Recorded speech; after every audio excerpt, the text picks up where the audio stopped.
Good morning, traders. Welcome to the Ichimoku Cloud Chart market review of the MAG7 stocks. But before we start, let's just take a big picture review of where do we stand with the Nasdaq and the Nasdaq 100 index. The Nasdaq Composite index is still stuck in bearish territory. Price action below the bottom end of the cloud is bearish. So far, bearish outlook since the mid-February really, so we're going into deep into the second month of a overall cloud chart bear market. The catalyst to look out for is any kind of close back above the bottom end of the Ichimoku cloud, but ultimately to be bullish we need to be back above the top end of the Ichimoku cloud. So bearish until proven otherwise, so to speak. As for the Nasdaq 100 index, still stuck below the cloud as well, trying to regain support at the bottom end of the cloud. You can see the standard line of the Ichimoku cloud is now a new resistance zone, and it's critical for the Nasdaq to stay above this bottom end cloud or close and trade above that zone. Now the Nasdaq 100 has got downside risk towards 24,574 as well as 24,082, so keep that in mind. But so far still bearish on the daily Ichimoku cloud. Let's take a look at the equal weighted Nasdaq index. Story slightly better there, still fighting for support at the bottom end of the cloud. The market will be really in trouble if the equal weighted one is also trading below the cloud. So watch out for any kind of downside risk towards this 8,546 zone. But this story is saying that the market on an equal weighted basis is under heavy pressure and it's fighting for dear life to remain in a bullish state. Price action within the cloud is somewhat neutral. From Ichimoku cloud chart perspective, because it can go either way, but as long as we stay above the bottom end of the cloud, we could rebound back up to the top end of the Ichimoku cloud, so keep that in mind. So we need to stay above the bottom end of the cloud for the equal weighted index to stay bullish, but so far is struggling to regain footing within the cloud. Now the Nasdaq 100 excluding tech, we had a nice strong bull market rally there for quite a couple of months, but now it's fighting for support at the top end of the Ichimoku cloud. If we start drifting through that support zone, then the bottom end of the Ichimoku cloud is the next downside risk target. So if the Nasdaq 100 excluding tech rolls over towards the bottom end of the cloud and then slice through the bottom end of the cloud, then this index is in bearish territory as well. So that's the big picture review. Nasdaq still bearish, Nasdaq 100 still bearish, Nasdaq equal weighted fighting for support there, and the Nasdaq excluding tech also looking for support at the top end of the Ichimoku cloud. Next up is the cloud chart and artificial intelligence trading review of the MAG7 stocks. I use the Fulgent AI engine. It sits on the MetaStock platform. More information is and the links are at the end of the show. Now the AI engine that I'm using has been trained specifically on the MAG7 stocks. And here are the trading statistics. The major market reversal signal, which is a nice swing trade and long-term position trade signal, is about 74% accurate on average. The swing trade setup is about 67% accurate on average. And volatility breakout and quick move is about 59 to 56% accurate. Now we've tested this over about 5,000 to 7,000 trading bars, and a few 100 million calculations was used in developing this AI. We've got about between 2,000 to 8,000 individual rules that make up this particular trading strategy using artificial intelligence. So every single possible technical indicator has been used and optimized to use in the AI process. Right, let's kick off with Apple here. Beautiful rebound here from the bottom end of the Ichimoku cloud. We did expect this support test to come. Just to recap, this volatility breakout signal had a nice trade up there, then got to the resistance levels. We saw the cloud chart shadow resistance zone there, consolidated back towards what we were expecting, the top end of the cloud, the bottom end of the cloud, and now we had a nice swing trade rebound rally from this cloud chart support zone at the bottom end of the cloud, as well as this exponential moving average. Now, critical to note that we need to stay above this bottom end cloud chart support zone for Apple to be bullish, but excellent trading opportunities here at this bottom end cloud chart support test.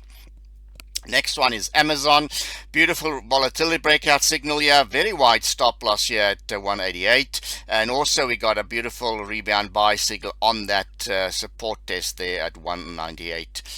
Now we're getting closer to the resistance at the top end of the Ichimoku cloud. Watch out for resistance at 222 and see what the price action will be like at that zone.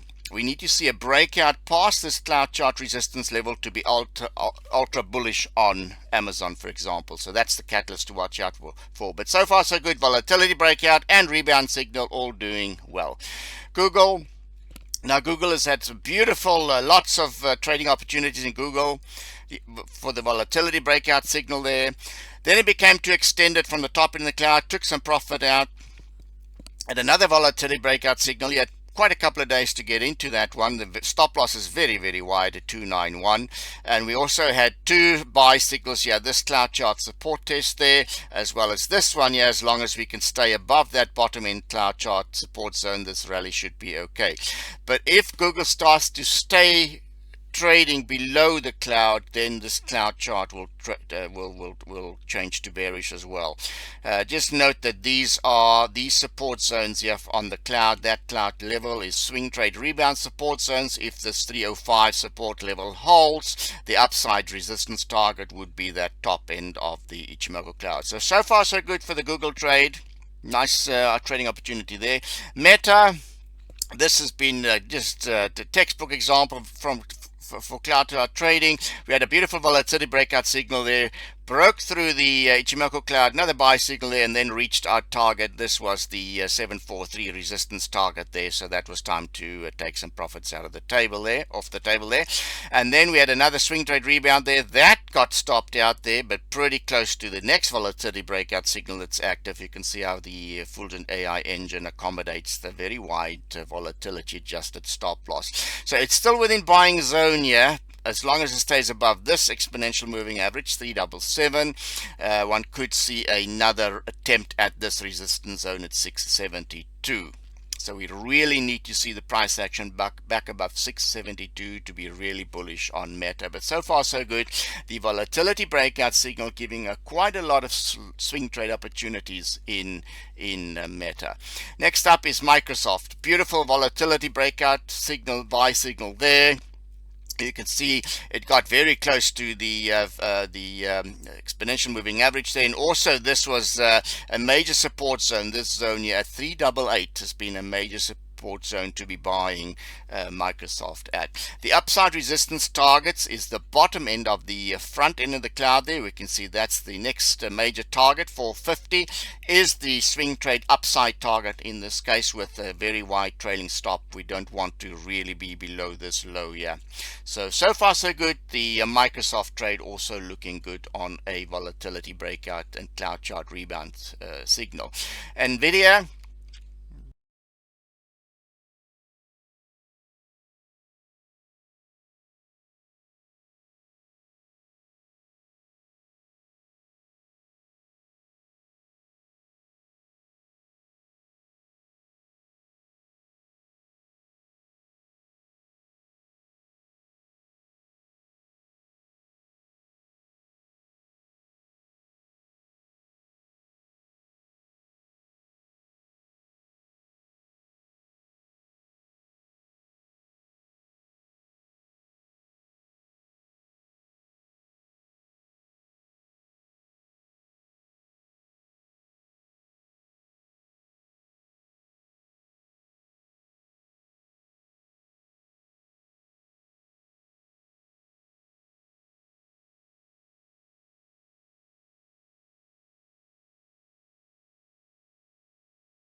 Next up is we'll do a deep dive into the fundamentals, quantimentals of the MAG7 stocks, and we'll start with Apple, and we'll use the StarMine models, which is institutional quality investment analysis ranking system. The price momentum score is, these are per style rankings, so obviously the higher the score the better. We can see Apple here has got very high rankings on the price momentum score, so we could see some further upside momentum. Analyst revision score, the analysts are quite positive on the stock, as well as the smartest, the smartest portfolio managers out there that keep still buying the stock is there.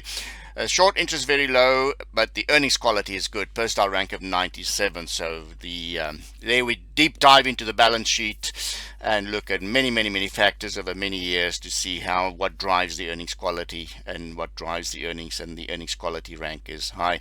Not much credit risk there, and a very high ranking in the combined alpha model.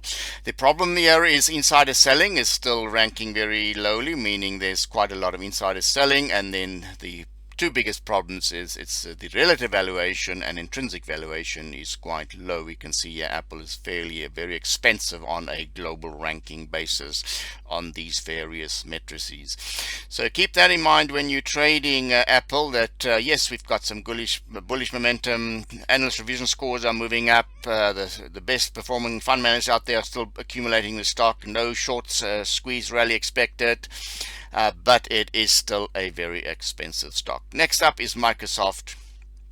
Let's look at the StarMine rankings there. Scroll down. Here we go. Smart holdings, short interest, earnings quality 74. Starting, slight deterioration there, but still in a good zone there. Credit score, structural, text mining score. These rankings are all very high. Insider selling, there's still a big problem. Relative valuation and valuation momentum score is the drawback there. So all these MAG7 stocks are quite expensive stocks, but we do have some good upside momentum in terms of the ARM score. Let's just check the price momentum scores. Not that strong. The intrinsic valuation, relative valuation, that's the problem there. Earnings quality so far so good, but the combined alpha model is not really firing on all four cylinders. Mixed bag in terms of the valuation, quite expensive on an EV to sales basis, PE basis. You can see Microsoft is trading a little bit, almost twice the, a little bit more than twice the industry mean there. Tesla, bit of a problem child, this one. Very expensive stock, trades in the bottom 10% of the market in terms of all these valuation metrics. Earnings quality is 53 per style ranking. It's very poor quality earnings. If you look at the income statement, balance sheet, and deep dive as to the drivers earning quality, lots of credit risk there, structural credit risk there. Intrinsic valuation rank is 1. It's in the bottom 1% of the market in terms of intrinsic valuation as well as relative valuation. But at least on the plus side, there's some insider buying in Tesla. So overall, poor quality business. Earnings quality is poor. So this is literally a call option on the robotics and self-driving in the future. So there isn't really much in terms of the quality of the business model there. NVDA, looking really strong there, and on earnings quality, per style rank is 82. Credit risk, structural, no problem there. Combined credit risk, all ranked very highly. Smart holdings, the top quality guys are still top performing fund managers still buying it. Short interest is very low. Intrinsic valuation is a problem, and relative valuation is a problem. Price momentum very nicely there, still ranking very highly. ARM score is very high. Analysts are still bringing up their numbers, and the combined alpha model is in the 74th per style ranking. That's very good. You can see NVIDIA is quite relatively expensive, but in view of the catalysts going forward in the AI space, this is a key holding, but we do like the earnings quality rank there. Next up is Google. Earnings quality 66 at this stage. That can be better. They need to do some improvement on the earnings quality there. Not much risk in terms of credit there. So the structural credit risk low, scores very highly. So the balance sheet is looking okay. M&A target model is not an M&A takeover target. Company is simply too big. Smart holdings, the top performing fund managers are still buying this. So the smartest people in the room are still buying it. Short interest very low. Price momentum 81, ranking very, very well. It's top 20% of the market in terms of price momentum, and analyst regional scores. Analysts are still upgrading their numbers on Google, so that's a very good point there. Valuation momentum score is not particularly good at this stage, so Google needs to improve on the earnings quality rank but the valuation momentum score, but the combined alpha model is ranking very highly there. Excuse me. So that's good for Google. Also, once again, the drawbacks, very expensive stock, but they are one of the good players, key players in the AI space, so we can think that valuation trades at a premium there. Next up is Meta. Let's see what loads. Meta earnings, let's see, earnings quality. Earnings quality is 57, very, very poor quality earnings, so it needs to improve its balance sheet as well as the income statement and what drives earnings there, so it needs a lot of work there. Combined alpha model, 43rd percentile rank, so it's not particularly attractive on that basis. Valuation momentum scores very low, then bottom basically 20% of the market. Price momentum bottom 20% of the market there, so there are a few problems to deal with. Intrinsic valuation, relative valuation, the bottom 30% of the market, so it's not a critical play for intrinsic valuation. Is also not attractive on a relative valuation basis, so that's the key thing. What is interesting is the smart holdings, the smartest people in the room, the best performing fund managers are still buying it, very high ranking there. Short interest is very low, so that is a critical thing there. But watch out for the valuation. You can see once again also somewhat of a social media AI play, very expensive on that basis. So Meta really needs to improve its earnings quality to be a top-notch low risk investment. Next one is Amazon. From a StarMine data perspective, earnings quality is the bottom 20% of the market, basically. Percentile rank of 21. Combined alpha model 20% there, 22% percentile rank, and valuation momentum 15. So there's some significant downside risk in Amazon based on the StarMine models, because you've got credit risk there because of all the AI spending. Intrinsic valuation, bottom 20% of the market. Relative valuation, bottom 30% of the market, so not particularly well on that basis. But smart holdings has still been increasing their holdings there, so there are some people buying the fund managers buying it for the long term. Their short interest very low. Insiders selling by the hordes, so you got to watch out for that. Very, very poor support on the insider model there. But fantastic using these models, really identify the risk in a particular stock, whether it's the earnings quality, the credit risk. So this one, similar to Tesla's, got a lot of work to do to improve the actual quality of the earnings as well as the growth rates, etc. Price to book ratio, price to cash flow, EV to sales, all kind of a mixed bag there, so not particularly good. But so far, Apple's looking good, Google's looking good, NVDA looking good, as Meta, Amazon, Tesla, that's got lots of room for improvement on the fundamental side of things. So that's the wrap for the MAG7 from a StarMine model perspective. And that brings us to the end of this edition of Cloud Chart and AI Trading Review. Thank you for watching. Until next time, happy trading. Bye for now.